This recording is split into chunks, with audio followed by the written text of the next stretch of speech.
Welcome, my constant reader friends. I'm Tad, and this is Tad Reads Books and Stuff. All right, so we've got a reading update and a book to talk about today.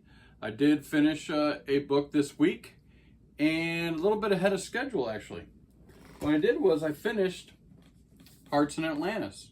Of course, part of my Shorty King Project, reading through all of Stephen King's compilation short story novella compilation novels from the first one to the end. Hopefully we'll get it done this year.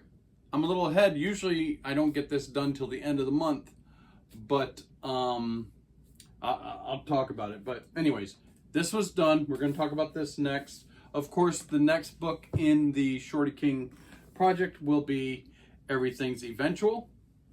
14 Dark Tales. That one will be next month in August. All right, I am currently reading Devil House. This is by John Darnielle.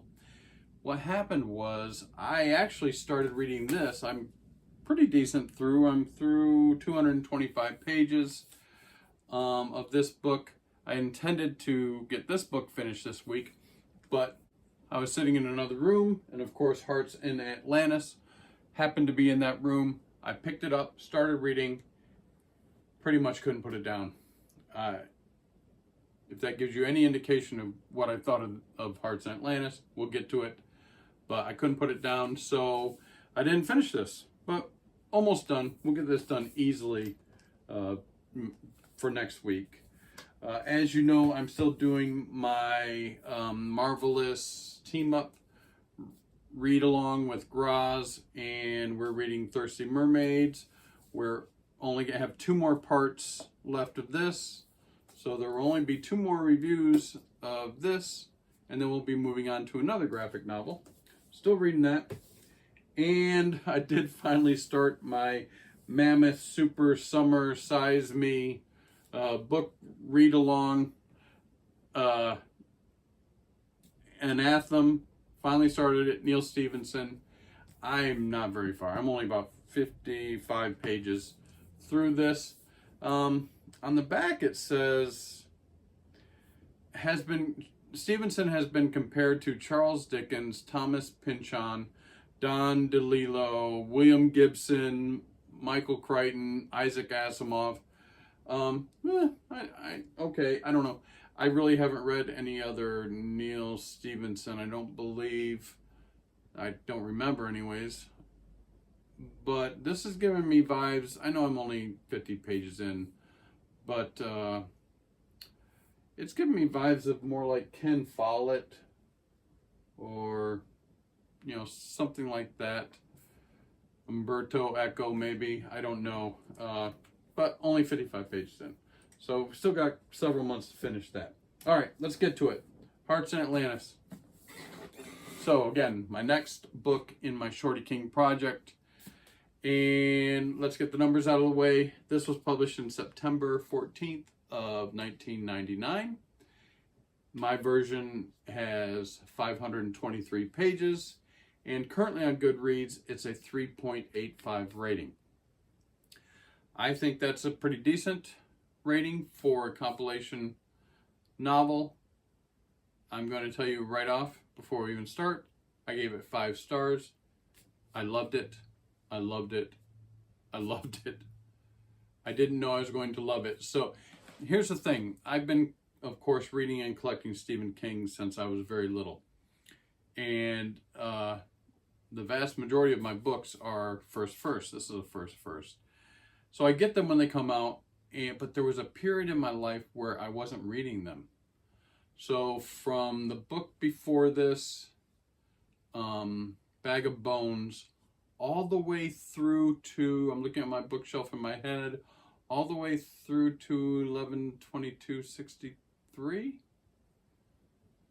I really didn't read a lot of them. I was still collecting them. I just wasn't reading them. I read The Girl Who Loved Tom Gordon, very short story. I read that one. I read The Colorado Kid, again, a short book. And I read Under the Dome. but I hadn't read anything else. So in the last couple years, I have been reading those, and now I've read 10, there's like 15 novels in that group that I hadn't read. I've read 10 of them now. So, and of course, even Everything's Eventual is part of that group. I haven't read all of Everything's Eventual. I've read probably good portion of it, though. There's some really good stories in that I picked out and read. But anyways, I had never read Hearts in Atlantis. I don't know why, just hadn't done it. It's really cool. I mean, even the cover, now that I've read it, the cover and the back cover, love plus peace equals information, is very important to the story once you read them. Well, what is this? Well, it's 5 stories that are all connected through the characters from stories to story. So it's all interconnected, and it's told in sequential time. So it first starts out in 1960, and these stories go through to 1999. So there's 5 stories, 2 novella-sized stories, quite big stories, and then 3 shorter ones. And we'll just start talking about them. The first story is 1960, Low Men in Yellow Coats. Yes, right off, just even from the title, if you've read other Stephen King books, you know that this is going to be a Dark Tower story. I'll tell you what, it's awesome. It's one of the best short story, novella-sized stories of Stephen King's that I've read to date. It is one of my favorite, now already, one of my favorite Dark Tower stories that I've read. I could have read a whole book of this story. It starts with 11-year-old Bobby Coates and his best friends, Sully John and Carol Gerber. Bobby's mom calls Carol your little girlfriend. And yes, they kind of are boyfriend-girlfriend. She definitely is enamored with Bobby. Bobby's still a little boy, not really recognizing girls yet, but he eventually does start to in the story. There's another character, though, that's vital to the story. His name's Ted Brodigan. And what we learn through the story is that Ted is not necessarily of this world. Or is he from another parallel world, different time? What is it? He's from the Beam. He comes from the Beam, the Dark Tower. If you haven't read the Dark Tower series, please stop what you're doing, go and read that. It's amazing. It's awesome. Anyways, so he meets Ted Brodigan, an older gentleman, and this guy has a love for reading and gets Bobby reading Lord of the Flies and interesting things like that. The story is really awesome. It's what Stephen King does best. He does coming of age characters like nobody's business. Young boys, lives of young boys growing, and that's what they do. Some of these characters you'll see grow through this whole novel. And it tells this story. I'm going to not do like I normally do and just give away a lot of it. You have to read it. Yes, it is a Dark Tower story. Yes, it's a coming of age story. There's some horrific things that happen in this story. I'll tell you what, Bobby's mother is one of my most hated characters in all of his books. Oh my gosh, I hated this lady in this book. Oh my God. Anyways, so that's it's there's every I don't want to give it away. I don't want to say too much, but there are themes in here that go through the whole book. One of them that you're going to see is smoking. Man, Stephen King used to love to smoke, and writes about it a lot. He loves smoking. He loves the smell of smoke. And of course, he loves baseball. So there's a baseball mitt. Bobby's baseball mitt actually travels through this whole time, all the way to 1999. Got to read it. Very interesting, very fun. So let's stop talking about that. Next story is, did I tell you? 254 pages to this story, this first one. Half the book is this first story. We go into the next one, and it's 1966, Hearts in Atlantis, after the title of the book, Hearts in Atlantis. So Hearts in Atlantis begins in 1966, that story. And what is that? Well, now, I keep forgetting the numbers. 155 pages to this second story. So the two novellas are up front. All right, so we meet Pete. Pete is going to college, and he's going to college at the University of Maine in Orono. Personally, I've been there many times, watched some hockey games, football games.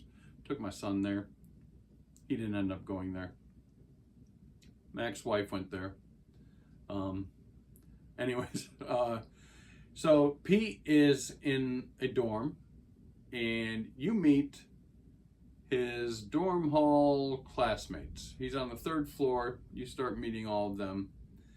And he's there on a work program. It's a scholarship. It's a work program scholarship. Back in the 60s, you could do those things. He actually was working like in the cafeteria. So you would do work and you'd get a scholarship as long as you kept your grades up. Your grades, though, had to be better than a 2.5 grade point average. And that comes into the story hugely. Because if you don't keep up that 2.5, you can get kicked out. And he doesn't want to do that because at this time, we're talking about Vietnam. We were talking about kids having to go to Vietnam if they're not going to college. So one of the main draws for people to go to college, to stay out of the war. But we're talking young kids, right? We're talking 18-year-old kids, 16, 17, 18-year-old kids, just graduated from high school, going to college, starting to learn life. Very interesting story. What we meet are several characters that are very important. Number one is, while working in the cafeteria, Pete meets Carol Gerber. So there we've got a connection. So now Carol Gerber is in the next story, and they fall in love. A little thing I'll just tell you, Carol Gerber is dating a guy from back home. Pete is, of course, dating a girl from back home where he lives. And the guy that Carol is dating from back home is Sully John. Yeah, one of the friends. We won't go into that, but so Carol and Pete start dating and fall in love. It's a sweet part of this story. There's also another guy. His name's Ronnie Malenfant. Ronnie Malenfant is the instigator of these classmates on the third floor of their dorm room, and he starts a hearts game. It's a card game, trick-taking game, if you don't know. And he starts this game, and he gets Pete to play and a couple other guys, four-handed. And they start keeping points, and they start betting. 5 cents a point. First person to 100 is out. Whoever has the lowest point total wins. The others have to pay the point difference in nickels per point. So they start playing, and then gradually everybody on the floor, just about, there's a couple that don't, just about starts playing this game in, well, we used to call it the day room. I guess it's a rec room, day room. Almost like every day, all day. To the point of not even going to classes, flunking out, not bathing, not taking care of themselves. It's almost like there's some spell that this game has taken over these kids' bodies and minds, and they don't want to do anything else but play hearts. It's interesting. It's another, you know, weird, you know, thing that happens in Stephen King books. But Ronnie was the instigator of it. Ronnie's kind of an asshole, and just wants to win all the time. Again, I'm not giving a lot away at all in these stories. Some crazy stuff goes down, and a lot of it has to do with their burgeoning recognition of Vietnam, the war, and how devastating it is and how scary it can be. And they start to become, to one extent or another, different characters become really militant in their protesting of the war in Vietnam. Again, it's very interesting. Got to read it. Let's go on. Next story is 1983, Blind Willie. This is 49 pages, and now we're doing a story. Willie is Willie Shearman. Do we know Willie Shearman? We haven't talked about Willie Shearman, but Willie Shearman it goes back to 1960, and the three best friends. Willie Shearman was a group of three guy friends from a Catholic school, parochial school, and they were a little bit older, a little bit bigger, and kind of wreaked havoc on our three others, you know, Bobby, Sully John, and Carol. An incident that happens in the 1960 story that I didn't discuss, you need to find out for yourself. Willie Shearman was a part of. Willie Shearman actually even at one point steals Bobby's baseball glove. Again, this baseball glove goes through all the stories. But we find out that Willie Shearman, it's called Blind Willie. We find out that when he was in Vietnam, he got caught in a battle. I won't go too much into that, but he gets hit in the face and there's blood everywhere. He thinks he's going blind, but at the same time, he actually saves the life of another soldier who's been hit, and that other soldier was Sully John. So we learn about that. Now Willie Shearman is back in the States. He survived Vietnam, and his story is he goes out on street corners and acts as though he's blind and begs. Basically, he's a beggar on the street corner. We meet this other guy, the antagonist of this story, Officer Wheelock, and Officer Wheelock thinks he's a liar and is faking his blindness, which he is, but he does it really well. He actually has to pay off Officer Wheelock to have that prime real estate to be able to beg on that corner and not be rousted all the time. He does very well as a beggar. I was watching a video online years ago about begging school. Like, you can go to school to learn how to be a beggar because they can make some big bucks. If you've seen some beggars on the street corner, they're not always what they seem to be. I'm just saying. Anyways, this is what Willie Sherman does for a living and makes good money. But now he's getting pressure from Wheelock, and it's around Christmas time. He's going to take a break and have to do something to take care of Officer Wheelock. And then the story ends. It's only 49 pages long and not too important really in the whole scheme of the book, except for finding out Willie's relationship with Sully John and Vietnam. So you learn a lot in that story. Then we go on to 1999 and Why We're in Vietnam. It's called Why We're in Vietnam. It's 47 pages. And in this story, we're picking up the life now of Sully John. So we're back on Sully John's story. He's home from the war. He survived. And at this point in the story, we're finding out that he's on his way. He's going to a funeral of one of the guys that was in his platoon that has passed away from cancer. And he's going to the funeral. He's driving to it. And he gets there. But we learn some more backstory about what happened in Vietnam with this character. And he sees, well, he calls him the new lieutenant Deef, or short for Diefenballer, was the lieutenant's name. And we learn about their story.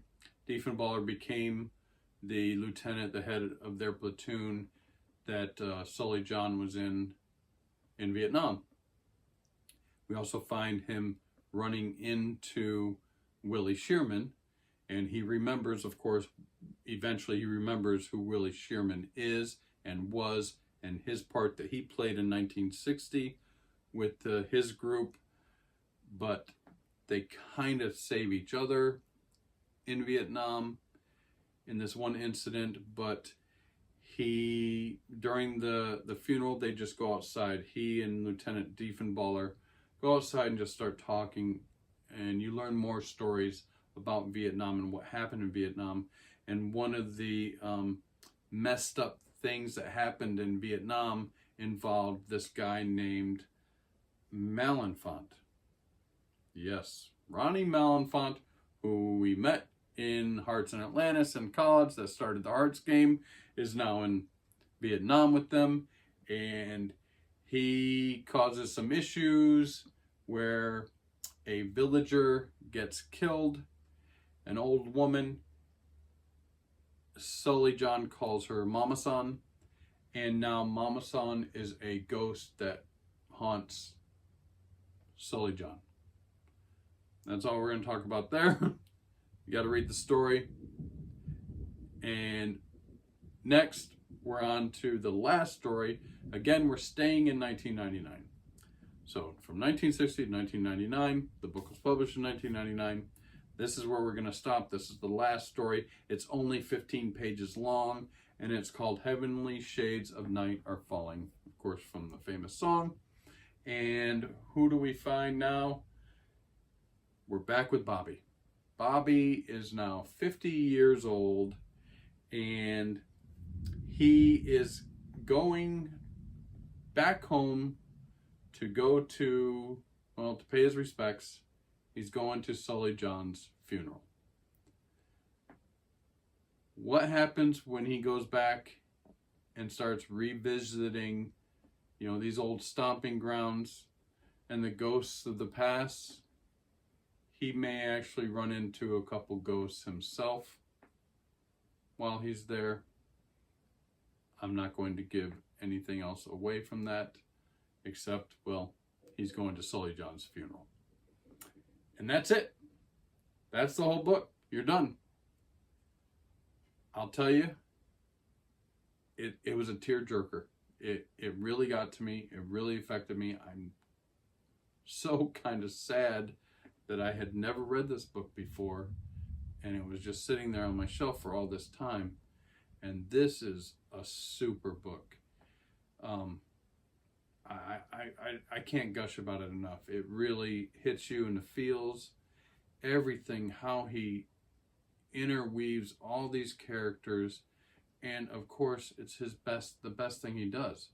It's it's just these children and watching them grow into their lives through these different stories is awesome. I don't know what else to say. I'm sounding like one of those people that reads these books and says, oh my God, it was so good, but don't really give you any detail.